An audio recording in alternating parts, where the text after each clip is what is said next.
যখনই কারেন্ট চলে যাবে এভাবে অটোমেটিক আপনারা লাইনটা জ্বলে উঠবে। দেখুন কত সুন্দরভাবে অটোমেটিক জ্বলছে। দেখুন এইভাবে অতি সিম্পলভাবে আপনারা একটা অটোমেটিক লাইট আপনারা ইজিলিভাবে তৈরি করতে পারবেন। তা এইভাবে অটোমেটিক 4 ভোল্টের একটা এলইডি করতে গেলে, সার্কিট তৈরি করতে গেলে আপনাদের দরকার কী কী দেখুন। এখানে একটা নিয়েছি নষ্ট মোবাইল চার্জার, যেটা হচ্ছে কিপ্যাড মোবাইল চার্জার, এবং 4 ভোল্টের একটা এলইডি। যে কোনো ধরুন আপনার 4 ভোল্টের যে কোনো একটা এলইডি নিয়ে নিলেই কাজ মিটে যাবে, যেটা হবে অটোমেটিক। টোটালি কারেন্ট চলে গেলে আপনার অটোমেটিকই ফ্ল্যাশ হয়ে যাবে বা জ্বলে উঠবে, আপনার কোনো রকম কোনো হাত দিয়ে সুইচ দেওয়ার কোনো প্রয়োজন পড়বে না। এবং তার জন্য কী নেওয়া লাগবে দেখুন, আরেকটা নিয়েছি এখানে ব্যাটারি হোল্ডার, সিঙ্গেল একটা ব্যাটারি হোল্ডার, যেটা হচ্ছে 3.7 ভোল্ট লিথিয়াম ব্যাটারি একটা ব্যাটারি হোল্ডার, এবং একটা 3.7 ভোল্ট লিথিয়াম ব্যাটারি।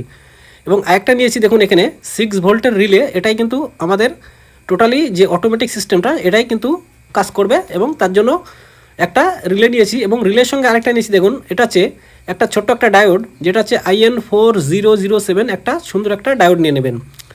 এবং এইগুলো জিনিস দিয়ে কিন্তু আমরা তৈরি করে দেখাচ্ছি আপনাদের যে একটা 4 ভোল্টের অটোমেটিক একটা এলইডি লাইট আপনারা কীভাবে তৈরি করবেন।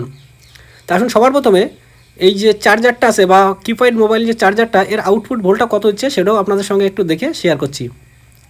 আর এই চ্যানেল থেকে এই ভিডিও যারা সবার প্রথম দেখছো বন্ধুরা, তাদের কাছে একটা অনুরোধ রাখবো, ভিডিওটি যদি ভালো লেগে থাকে অবশ্যই ভিডিওটিতে একটি লাইক করবেন, এবং চ্যানেলটি সাবস্ক্রাইব করে অল প্রেস বাটনটা অন করে রাখবেন, যখন এই ধরনের কোনো ইনফরমেটিভ ভিডিও নিয়ে আসবো আপনারা যখন সবার প্রথম পেয়ে যান। দেখুন এর আউটপুট ভোল্টটা কত হচ্ছে সেটাও আপনাদের সঙ্গে একটু মেপে দেখাচ্ছি, যা অত্যন্ত জরুরি যে আউটপুট ভোল্টটা কত হচ্ছে সেটাও আপনাদের দেখানো। দেখুন এখানে আউটপুট ভোল্ট হচ্ছে 6.8 বা 6.9 ভোল্ট, যেটা আমাদের ব্যাটারি চার্জারের জন্য বা এলইডি লাইটের জন্য পারফেক্ট একটা ভোল্ট। তা আসুন এর কানেকশন কীভাবে করবেন। দেখুন এই যে রিলেটা আছে, রিলেতে সর্বপ্রথম এই যে ডায়োডটা আছে, ডায়োডটা আমরা কানেকশন করে দেবো। দেখুন ডায়োডের যে পাশটা কিন্তু ব্ল্যাক সাইড, দেখুন এক পাশ কিন্তু ব্ল্যাক সাইড থাকে, এক পাশ কিন্তু সিলভার কালার থাকে। ব্ল্যাক সাইড যেটা সেটাকে বলা হচ্ছে অ্যানোড সাইড, এবং যেটা সিলভার কালার সেটা কিন্তু ক্যাথোড সাইড। তা দেখুন রিলের কীভাবে কানেকশন করছি সেটাও দেখুন, পরিষ্কারভাবে আপনাদের দেখাচ্ছি, পরিষ্কারভাবে আপনাদের বোঝাচ্ছি, আপনারা অতি সিম্পলভাবে ইজিলিভাবে করে নিতে পারবেন। সবার প্রথম বসানোর পরে এই দুটো লেগে বসানোর পরে আপনারা একটু করবেন শোল্ডার করে দেবেন, সুন্দর করে একটু শোল্ডার করে দেবেন, কোনো রকম যেন লুজ কালেকশন যেন না থাকে। এবার দেখুন এটাকে কানেকশন করলাম কীভাবে, দেখুন কোন পিন থেকে কোন পিনে কানেকশন করলাম সেটাও আপনারা দেখুন, এবং আপনারা অতি সিম্পলভাবে এইভাবে করে নিতে পারবেন। এরপর দেখুন যে এলইডির যে পজিটিভ, দেখুন এলইডির যে পজিটিভ, সেই পজিটিভটা আমরা করে দেবো এই যে মিডিল যে পজিশন কমন, এটাকে কমন বলা হয়, এই মিডিল পজিশনে করে দেবো এলইডির পজিটিভ এখানে শোল্ডার। দেখুন এটা শোল্ডার করার পরে তারপরে কী করতে হবে সেটাও দেখুন। আর আশা করি এই ভিডিও দেখার পরে আপনাদের অন্য কোনো ভিডিও দেখার কোনো দরকার পড়বে না। এবং এই পাশের যে লেগটা আছে, খালি লেগ বা সিঙ্গেল যে লেগটা আছে, সেই লেগে করে দেবো আমরা এলইডির নেগেটিভ শোল্ডার। দেখুন এটাও করা হয়ে গেল।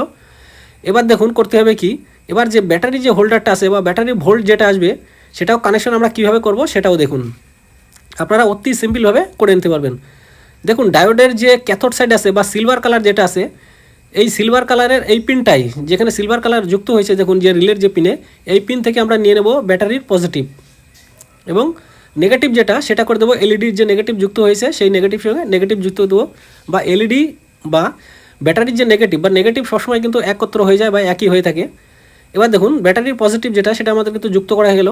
এবার ব্যাটারির যে নেগেটিভটা সেটা করে দেবো এই এলইডি নেগেটিভে, যেটা বললাম যে বন্ধুরা নেগেটিভ সবসময় কিন্তু একই থাকে বা ডাইরেক্টই হয়।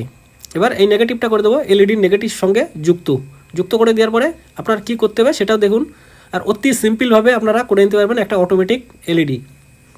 দেখুন এটাও কানেকশন একটু করে নিই, তারপর দেখাচ্ছি বাকি কানেকশনটা আপনারা কীভাবে করবেন। অতি সিম্পলভাবে আপনারা তৈরি করে নিতে পারবেন। দেখুন এই কানেকশনটা কিন্তু আমাদের করা হয়ে গেল।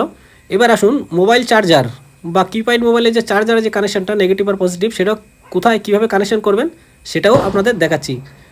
দেখানোর পরে সুন্দর করে চেকিং করেও দেখাচ্ছি যে কীভাবে হলো বা কীভাবে আপনারা করতে পারবেন, এবং সুন্দরভাবে আপনাদের বোঝাচ্ছি। এবার আপনাদের যদি কোনো কিছু বুঝতে অসুবিধা হয় অবশ্যই এটা কমেন্ট করবেন, আশা করি সকলের কমেন্টের উত্তর দেবো। এবং এই যে ডায়োডটা যেখানে লাগিয়েছি দেখুন রিলেতে, ডায়োডের যে অ্যানোড সাইড বা ব্ল্যাক সাইড যেটা, সেটা কানেকশন করে দেবো এই চার্জারের পজিটিভটা। তা আসুন সবার প্রথমে ওটাও একটু কানেকশন করে নিই। আর আপনাদের যদি কোনো রকম কোনো কিছু বুঝতে হয় অসুবিধা হয় বন্ধুরা, অবশ্যই একটা কমেন্ট করবেন, নিশ্চয়ই আশা করি আপনাদের কমেন্টের উত্তর দেবো এবং সলভ করে দেবো প্রবলেম। এবং চার্জারের যে নেগেটিভ সেই নেগেটিভটা আমরা কানেকশন করে দেবো এলইডি নেগেটিভ বা ব্যাটারির যে নেগেটিভ, ওই নেগেটিভে, যেটা বললাম যে নেগেটিভ সবসময় ডাইরেক্টই হয়। দেখুন আমাদের টোটাল কানেকশান কিন্তু রেডি। আসুন এবার এটাকে একটু চেক করে দেখি বা চেকিংয়ের পালা। দেখুন কানেকশানটা কীভাবে করা হয়েছে, আপনাদের বুঝতে অসুবিধা হলে অবশ্যই একটা স্ক্রিনশট রেখে দিতে পারেন। আর এইভাবে অতি সিম্পলভাবে আপনারা তৈরি করতে পারবেন একটা অটোমেটিক এলইডি লাইট। দেখুন আগে সবার প্রথম লাইনটা দিয়ে নিই, তারপরে আপনাদের চেকিং করে দেখাচ্ছি কত সুন্দরভাবে জ্বলবে। বা কারেন্ট চলে গেলে আপনার কোনো রকম কোনো সুইচ দেওয়ার কোনো দরকার পড়বে না, অটোমেটিক্যালি জ্বলে উঠবে। দেখুন আগে এখানে এবার আসুন ব্যাটারিটা একটু বসিয়ে নিই। আর ব্যাটারি বসানোর সময় দেখবেন বন্ধুরা, ব্যাটারির নেগেটিভ পজিটিভ যেটা থাকে লেখা সেইভাবে বসাবেন।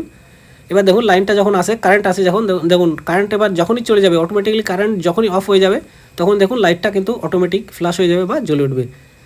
তো এইভাবে অতি সিম্পলভাবে আপনারা তৈরি করে নিতে পারবেন একটা 4 ভোল্ট এলইডি, যেটা হবে অটোমেটিক্যালি কারেন্ট চলে গেলে অটোমেটিকই জ্বলে উঠবে। আর আপনাদের যদি কোনো রকম কোনো কোশ্চেন থেকে থাকে বন্ধুরা, আবারও বলছি, আপনাদের যদি কোনো রকম কোনো কোশ্চেন থেকে থাকে অবশ্যই কমেন্ট করবেন। কোনো কিছু যদি বুঝতে অসুবিধা হয় অবশ্যই কমেন্ট করবেন, আশা করি সকলের প্রবলেম সলভ করে দেবো। এবার যদি আপনার মনে হয় যে এখানে একটা সুইচ আমি ফিটিং করবো বা বসাবো, তাহলে এই এলইডির যে পজিটিভ লাইনটা আছে এই পজিটিভটা কেটে যে কোনো একটা ডিসি সুইচ নিয়ে নেবেন মার্কেট থেকে। এই ডিসি সুইচের দুই প্রান্তের যে দুটো তার কাটবেন, সে দুটো তার এখানে শোল্ডার করলে কিন্তু আপনার সুইচের কাজ মিটে যাবে। যে কোনো সময় আপনি অন অফ করতে পারবেন, এবং আপনারা যদি চান যে অটোমেটিক রাখবেন তাহলে এইভাবে অটোমেটিক আপনারা রাখতে পারেন। তা বন্ধুরা আবারও বলছি আপনাদের যে এই চ্যানেল থেকে সবার প্রথম এই ভিডিও যারা দেখছো তাদের কাছে একটা অনুরোধ রাখবো, ভালো লাগলে অবশ্যই চ্যানেলটি সাবস্ক্রাইব করে অল প্রেস বাটনটা অন করে রাখবেন। থ্যাংক ইউ সকলকে, থ্যাংক ইউ।